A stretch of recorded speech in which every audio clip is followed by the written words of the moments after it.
तो चलिए आगे के प्रश्न को अब देखना शुरू करते हैं। प्रश्न संख्या हम 23 पे पहुंच चुके हैं। देखिए इसमें पहला जो क्वेश्चन है उस पर लग गया है स्टार, मतलब उसको नहीं हल करना है। दूसरे वाले को हम करना शुरू करते हैं, ठीक है। चलो कर लेते हैं, वैसे किया जा सकता है, बहुत इजी है, कोई दिक्कत की बात तो नहीं है। ठीक, चलो देखते हैं।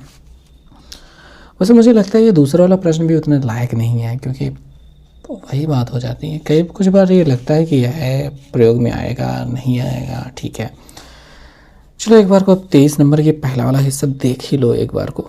ठीक, पता नहीं आएगा कि नहीं आएगा, मुझे अभी भी कन्फ्यूजन है, क्योंकि मैं इसको हल भी करवा चुका हूँ इस टाइप के क्वेश्चन, और इसी सीरीज़ में जब आपको ये हल करवा रहे हैं, ताकि मतलब ये इस प्रकार के क्वेश्चन को मैंने एक बार देखा कि हल भी करवाया है, फिर भी अब मुझे लगता है कि यहाँ पे नहीं हल करवाना है शायद।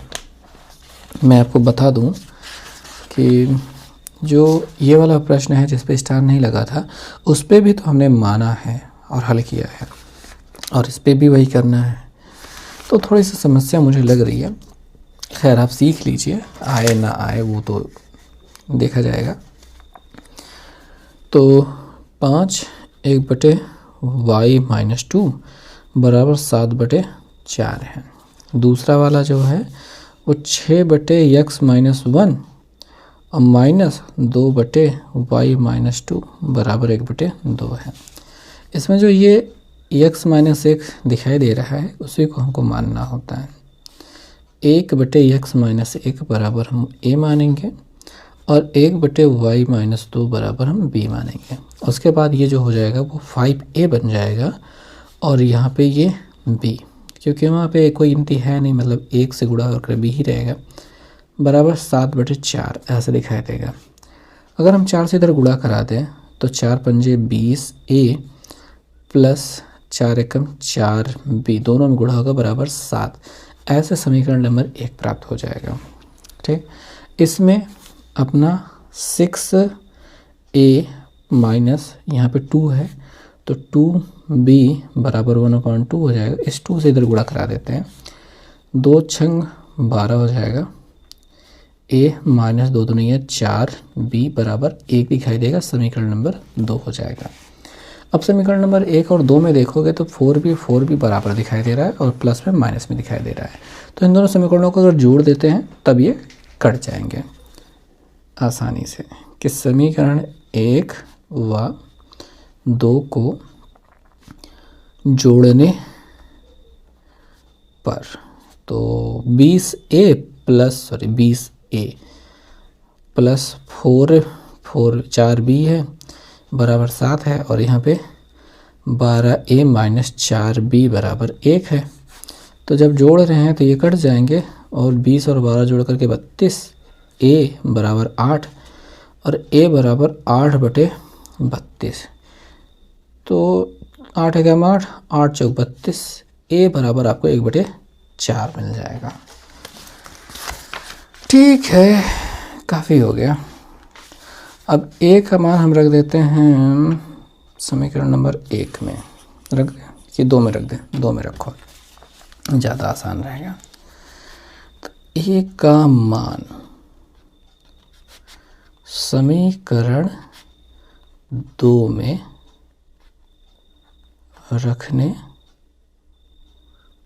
पर तो 12a है, तो हम यहाँ पे लिखेंगे 12a का मतलब 1/4 माइनस 4b बराबर 1 था, तो -4b, ये 4 3 12 3 हो जाएगा। यहाँ पे 3 माइनस 4b बराबर 1 दिखाई दे रहा है, 3 को उधर भेज देंगे तो 1 माइनस 3 हो जाएगा, और यहाँ पे -2 बच जाएगा, माइनस माइनस काट देंगे तो b बराबर 2/4 हो जाएगा, कट के 1/2 हो जाएगा। अब यहाँ पे जो मान रखा था उसके बारे में 1/(x-1) बराबर a था, और a का मान मिल गया था 1/4। तो 4 का मतलब तिरछा गुणा, 4 × 4 हो जाएगा।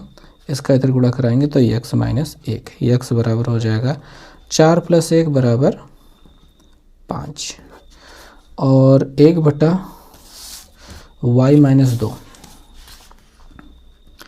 बराबर b था, और b का मान 1/2 मिल गया, 2 मिल जाएगा। इसका इधर पूरा मतलब कि y-2, 2 उधर भेज देंगे तो y बराबर 2 + 2, y बराबर 4।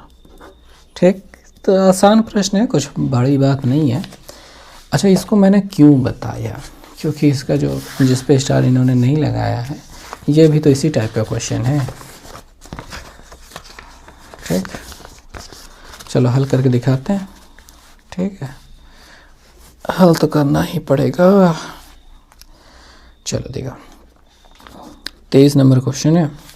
इसमें कह रहे हैं 300 किलोमीटर की दूरी 300 किलोमीटर दूरी की यात्रा करने में एक व्यक्ति 60 किलोमीटर रेलगाड़ी द्वारा और शेष दूरी बस द्वारा तय करता है, और उसे 4 घंटे लगते हैं। यदि वह 100 किलोमीटर रेलगाड़ी से और शेष दूरी बस से, तब उसे 10 मिनट अधिक लगते हैं। तो रेलगाड़ी और बस की चालें क्रमशः ज्ञात कीजिए। ठीक, तो यही हमको याद करना है। तो हमको यहाँ पे मानना पड़ेगा, माना जो रेलगाड़ी है की चाल ये हो जाएगा x किलोमीटर प्रति घंटे, तथा बस की चाल जो हो जाएगा y किलोमीटर प्रति घंटे, ये हो जाएगी बात। अब प्रथम शर्त पे आ जाते हैं।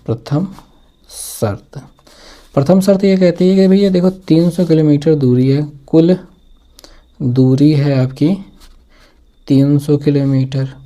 ठीक है, आप रेल द्वारा चल रहे हैं कितना, 60 किलोमीटर। तो बस द्वारा कितना चलेंगे, 300 - 60 तो 240 ही तो चलेंगे ना, यही तो चलेंगे, यही हो जाएगी बात। तो चल गए हैं। अब देखो बात ये होगी कि समय कितना लगा था, समय लगा था 4 घंटे, 4 घंटे किलोमीटर। तो यहाँ पे 4 घंटे का समय लगता है।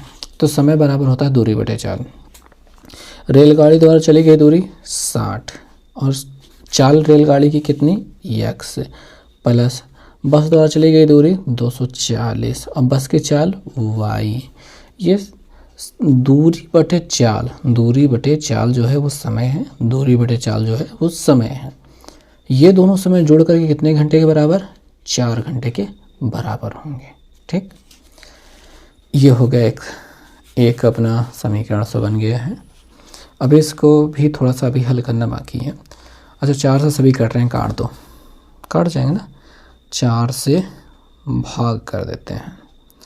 4 से इसको भाग करने 15 × 4 = 60 होता है, यानी 15/x प्लस 4 × 24 यानी 60/y, 4 एकम 4, इतना हो जाएगा। ठीक है, अब आ जाते हैं द्वितीय शर्त पे।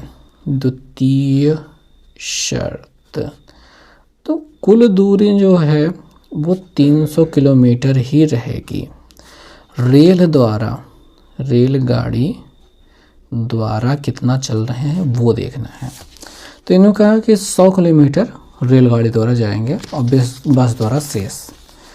तो रेलगाड़ी द्वारा अगर हम देखें तो हमें कह रहे हैं कि 100 किलोमीटर आपको जाना है। अब बस द्वारा अगर हम देखें तो हम कहेंगे भैया 300 में 100 घटा लो तो मिल जाएगा 200 किलोमीटर बस द्वारा जा रहे हो। और समय कितना लग रहा है, समय देखो इसमें 10 मिनट नहीं लग रहा है, इसमें कह रहे हैं 10 मिनट अधिक, 10 मिनट अधिक, यानी जितना पहले लगता था अब 10 मिनट ज़्यादा लगेगा।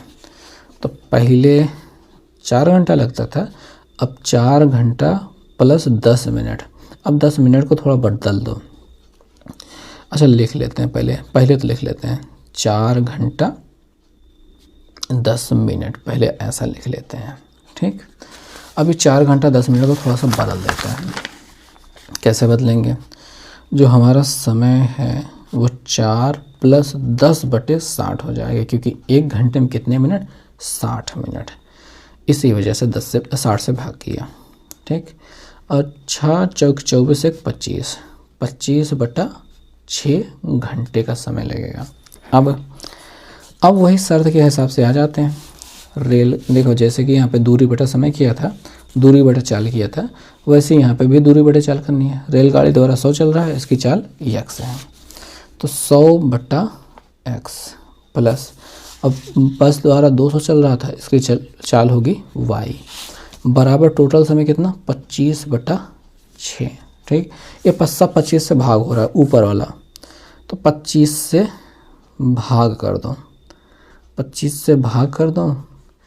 ठीक, यहाँ पे 25 से भाग करते हैं तो क्या होगा, 25 चौके 100 यानी 4, यहाँ पे 25 अट्ठे यानी कि 8, 25 से कम यहाँ पे 6 से भी गुणा करा दें क्या इधर दोनों में, 6 से इधर दोनों में गुणा, 6 चौक 24 बटा x प्लस 6 से इसमें गुणा करेंगे। ये 6 से गुणा किया है, क्यों गुणा किया है, ताकि 6 हट जाए, और 6 है 48 बटे y बराबर 1, ऐसा हो गया। अब यहाँ पे एक ऐसा बना था, एक ऐसा बना है। अब हमको फिर से वही मानना तो पड़ेगा, 1 बटा x बराबर a और 1 बटा y बराबर b, तब जाके हमारा समीकरण हल करने वाला बनेगा। यहाँ से ये 15a और 60b, तो 15a प्लस 60b बराबर 1, और यहाँ पे 24a प्लस 48b बराबर 1, समीकरण नंबर 2 अब बना है। समीकरण, इतना मेहनत किया तब हम समीकरण तक पहुँचे हैं, और समीकरण को अभी हल करना है, फिर चाल भी निकालनी है, तो काफ़ी लंबा प्रोसेस अभी बाकी है। तो कुछ करें, कुछ कर लेते हैं। अब सोच रहा हूँ क्यों ना प्रतिस्थापन लगा दिया जाए। समीकरण 1 से विलोपन रखते रखते उग गए। 15a प्लस 60b बराबर 1 है, 60 को उधर भेज दो, तो 15a बराबर 1 माइनस 60 हो जाएगा b, और a बराबर हो जाएगा 1 माइनस 60b बटे 15, समीकरण नंबर 3। और इसको उठा के समीकरण हम 2 में रख देंगे। ठीक है, उसके लिए तो हमें चाहिए नया पेज, तो रखते हैं। तो समीकरण 2 व 3 से, तो जो समीकरण 2 में a दिखाई दे रहा है, उसी यहाँ पे उसी की जगह पे ये रखेंगे। फ़िलहाल तो हमें 24 लिखना है। ठीक, फिर a की जगह पे यही लिख देना है, 1 माइनस 60b बटे 15, और फिर आगे है प्लस 48b बराबर 1। अब 3 से काट देते हैं, 3 बचे 15, 3 से 3 8 24, 8 से अंदर गुणा कराना है, 8 1 8 माइनस 8 6 48, एक 0 लग जाएगा b बटे 5 प्लस 48b बराबर 1। इस 5 से पहले इसमें गुणा होगा। ठीक है, ऐसे ये गुणा क्यों कराया जाएगा, क्योंकि यही तरीका होता है भाई, ऐसे ही बढ़ा जाता है। पहले इसके साथ जाएगा तब 5 उधर जा पाएगा, उतना क्षमता नहीं है कि भाग के 5 उधर चला जाए। तो 8 माइनस यहाँ पे 480b है, माइनस देखिए 5 से गुणा करेंगे, 5 8 40 के 0 यहाँ से लेके 4, 5 और 20 4 24b बराबर 1 है। 5 से उधर गुणा करा देंगे, इन दोनों को यहाँ पे प्लस था, गलती हो गई भाई, ये तो गलती हो जाती। ठीक है, ये 8 माइनस तो लगाना पड़ेगा क्योंकि यहाँ दोनों घटाना है। ठीक, b रहेगा 0 में से 0 गया, 8 में से 4 गया, 4 में से 2 गया। ठीक है, सही है, और ये बड़ा है इसलिए माइनस, इस 5 का उधर गुणा करेंगे 5, ये 8 को उधर भेजो, माइनस 240b बराबर 5 माइनस 8, माइनस 240b बराबर माइनस 3, माइनस माइनस काट दो, b बराबर 3 बटा 240, 3 एकम 3 3 8 24, तो b बराबर कितना मिल गया 1 बटा 80 हो गया। अब a का मान निकालना है, तो b का मान रख देते हैं समीकरण 3 में। तो b का मान समीकरण 3 में रखने पर, समीकरण नंबर 3 यही वाला था। ठीक, यही वाला है था जो भी है। ए बराबर क्या है 1 - 60 है और बी का मान हमको रखना है 1/80 बटे पूरा है 15। ठीक है, ये देखो 0 0 से काट लेंगे आपस में, 2 से काट लेंगे 3, 2 से काट लेंगे तो 4 हो जाएगा। अब देखो यहाँ पे ये 1 - 3/4 है, 3/4/15 है। 4 एकम 4 में से 3 गए 1, 4 एकम 4 में से 3 गए 1/4 और पूरे 1/15। ये 4 को नीचे आना पड़ेगा, 4 को नीचे आना पड़ेगा। ए बराबर 1/4 गुणते 15 हो जाएगा और 15 चौके कितना होता है 60 होता है। ठीक है, चलो ठीक है, अब इतना हो गया, 60 हो गया है। अब देखो भाई बात ये है कि यहाँ पे कहाँ पे कहीं तो माना था आपने, कुछ तो माना था, यहाँ पे माना था 1/x बराबर ए। आपने माना था 1/x बराबर ए और ए की वैल्यू हमको क्या मिल गई है यहाँ पे 1/60। तो यहाँ पे रखेंगे 1/60, ये दोनों उलट जाएंगे, x बराबर कितना मिल जाएगा 60।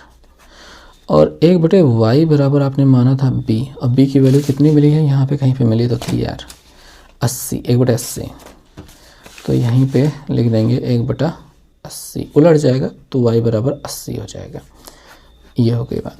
यानी जो रेल की चाल है, रेलगाड़ी की जो चाल है जो कि हमने x मानी थी वो हो गई 60 किलोमीटर प्रति घंटे, और जो बस की चाल हो जाएगी, बस की चाल है वो हो जाएगी 80 किलोमीटर प्रति घंटे। ठीक, तो काफ़ी लंबा क्वेश्चन है, हमको पन्ने बहुत पन्ने बदलने पड़े, तो है भी क्वेश्चन उतना, इतने हिसाब का तो करना ही पड़ेगा। ठीक, अब चलिए लगे हाथों हम 24 नंबर के एक प्रश्न देख लेते हैं। ठीक, इसमें 2 प्रश्न होते हैं, जाहिर सी बात है दोनों में से एक प्रश्न हमें करना होता है, तो पहले हम एक प्रश्न करते हैं, फिर अगले वीडियो में अगला प्रश्न को हम देख लेंगे, देख तो हम सभी को लेंगे। ठीक है, तो 24 नंबर का प्रश्न देखेंगे कि जब सूर्य का उन्नयन कोण थीटा यहाँ पे फाई से थीटा हो जाता है तब क्षैतिज तल पर खड़े एक स्तंभ की छाया a मीटर अधिक हो जाती है। फॉर एग्जांपल, मतलब कि एक स्तंभ है जो ज़मीन पर खड़ा है, पहले तो उसका कोण क्या है, रुक जाए, अधिक हो जाती है। पहले फाई से थीटा हो जाता है, फाई से थीटा होने के लिए a मीटर अधिक, पहले फाई था, यहाँ पे पहले फाई था, ठीक, फिर थीटा हो जाता है मतलब बढ़ जाता है, तो यहाँ पे अब थीटा हो जाएगा और ये a मीटर यहाँ से यहाँ तक इतना बढ़ा है, बस ये ध्यान देने वाली बात है। और ये हमको यहाँ पे x मान लेना होगा, यहाँ पे ऊंचाई को हमको h मान लेना होगा। ठीक, इसका नाम हम a रख देते हैं, इसका नाम b रख देते हैं, यहाँ पे c, यहाँ पे d रख देते हैं। उन्नयन कोण थीटा से फाई से थीटा हो जाता है, ये फाई है, फिर थीटा हो जाता है जब बढ़ जाता है। छाया पहले इतनी थी अब बढ़ गई है। ठीक, कितनी बढ़ी है, a बढ़ी है। स्तंभ की लंबाई ज्ञात करना है, स्तंभ की लंबाई मतलब ये h की वैल्यू ज्ञात करनी है। ठीक, तो इतने सब कुछ चीज़ें हैं। यहाँ पे मान लेंगे, माना स्तंभ की जो लंबाई है जिसके बारे में ये पूछ रहे हैं वो CD है ना, तो CD बराबर h मीटर, हाँ मीटर ही लेंगे क्योंकि यहाँ पे a मीटर दिया गया है ना, h मीटर हो गया। यहाँ पे BC बराबर हमने x मीटर हमने लिया है, और दिया है में क्या है कि AB बराबर हमको a मीटर दिया गया है, कोण ये वाला कोण, ठीक है, CBD, कोण CBD दिया गया है फाई, कोण CAD दिया गया है थीटा, दोनों दिया गया है, और बस हो गया बात। हमको याद करना है h की वैल्यू। h की वैल्यू किस रूप में प्राप्त करनी है, इन लोगों के ही पदों में प्राप्त करनी है जो हमको ऑलरेडी दिए गए हैं, यानी थीटा, फाई और a दिखाई देना चाहिए, बाकी जो हमने h और x माना है वो नहीं दिखाई देना चाहिए। मतलब h की तो वैल्यू निकालनी है, x नहीं दिखाई देना चाहिए। सबसे पहले तो यहाँ पे आ जाते हैं छोटे वाले त्रिभुज में, त्रिभुज BCD में क्या लिखते हैं, tan कौन है, फाई है, tan फाई लिखते हैं। लंब कौन है, CD है, आधार कौन है, BC है। तो tan फाई बराबर क्या हो जाएगा, h बटे x। ठीक, हम यहाँ से x की वैल्यू निकालेंगे, x को उधर भेजेंगे, tan फाई को नीचे भेजेंगे, तो x बराबर h अपॉन tan फाई हो जाएगा समीकरण नंबर 1। आगे चलेंगे, दूसरा त्रिभुज ACD लेंगे, बड़ा वाला त्रिभुज ACD।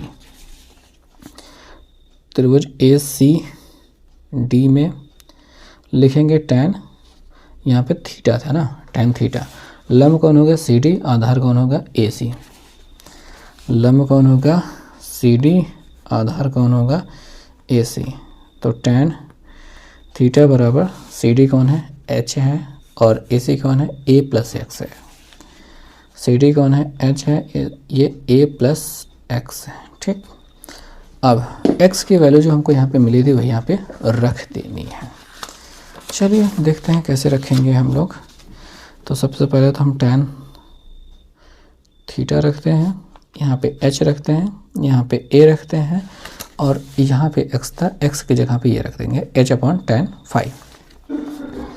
h upon tan phi हमने रख दिया। ठीक, अब क्या करेंगे, हमको यहाँ पे h की वैल्यू निकालनी थी, तो क्या करें, इसको इधर गुणा करा देते हैं। तो यहाँ पे tan थीटा है, उसमें a plus H upon tan phi से गुणा हो गया बराबर h दिखाई दे रहा है।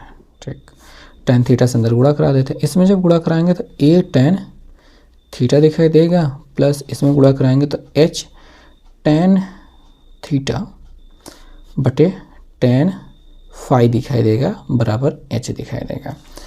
अब सिंपल h वाली वैल्यू को एक तरफ रखते हैं, इसको उधर भेज देते हैं। ठीक है, इसको उधर भेज देते हैं। तो a tan थीटा है, तो h माइनस ये h tan थीटा बटे tan फाई है। ओके, इसमें से h कॉमन हो जाएगा, h कॉमन ले लेंगे, 1 माइनस यहाँ पे tan थीटा बटे tan फाई दिखाई देगा बराबर यहाँ पे a tan थीटा है।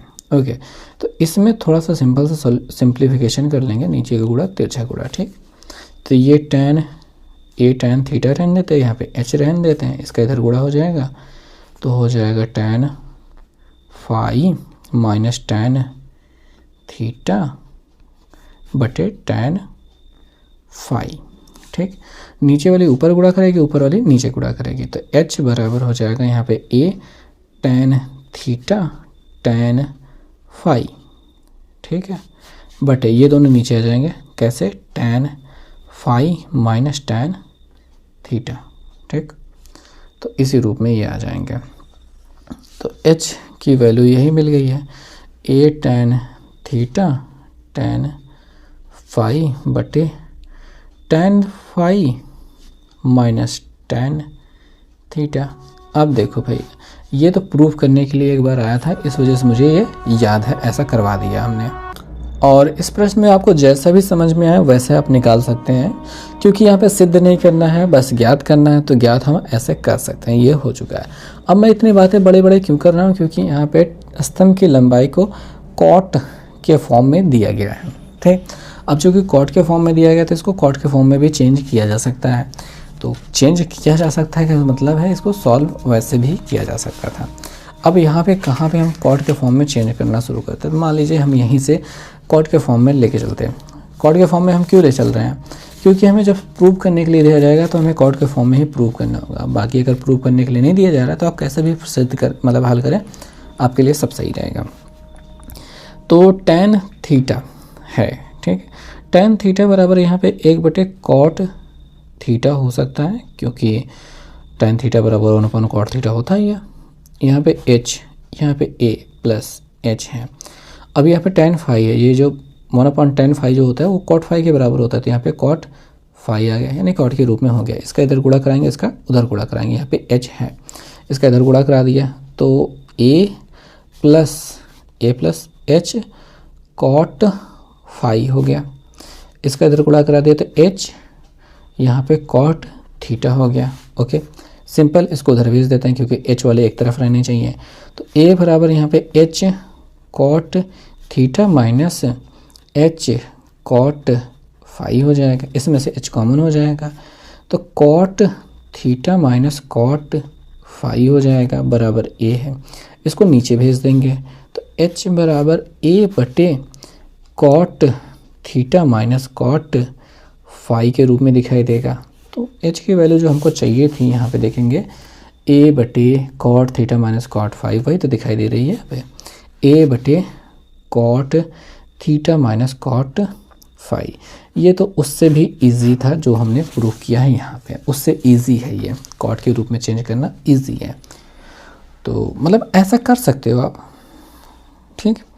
तो यहाँ पे दो तरीके से आप हल कर सकते हो, कोई भी करो कोई दिक्कत नहीं है, क्योंकि यहाँ पे ज्ञात करना है तो आप कोई से भी कर सकते हो, मुझे जो समझ में आए, मतलब आप कह सकते हो कि मुझे जो समझ में आए मैं वही करूँगा। तो इस प्रकार से ये प्रश्न तो आपको समझ में आ गया होगा, मतलब मैंने कोशिश तो की है। चलो ठीक है, इस वीडियो में बस इतना ही, अगले वीडियो में लाएंगे इन आगे के प्रश्नों को, तब तक के लिए इंतज़ार कीजिए।